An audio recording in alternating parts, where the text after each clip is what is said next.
ஆண்டவர் இயேசுவின் நாமத்தில் உங்களை வாழ்த்துகிறேன். கலாத்தியர் 6ஆம் அதிகாரம் 8ஆம் வசனம்.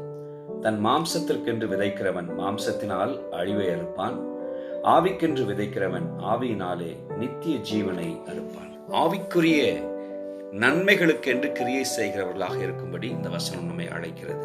இந்த உலகத்தில் மாம்சத்திற்கு ஏதுவான இம்மை கடுத்த இந்த உலகத்தின் மேன்மைகளுக்கும் இன்பங்களுக்கும் என்றே சிந்தித்து அதற்கென்றே செயல்படுகிறவர்கள் இந்த உலகம் தரக்கூடிய நிலைவரமான நன்மையை அல்ல, அது அழிவுக்கென்று வைத்து வைக்கப்பட்டிருக்கிற உலகம் என்பதனால் அழிவைத்தான் பலனாக பெற முடியும். மாறாக ஆவியினாலே நடத்தப்படுகிறவர்களாய் ஆவிக்குரிய கிரியைகளுக்கென்று தன்னை ஒப்புக் கொடுக்கிற மனுஷன், ஆவிக்கென்று விதைக்கிறவன் நித்திய ஜீவனாகிய பலனை அறுவடை செய்வான்.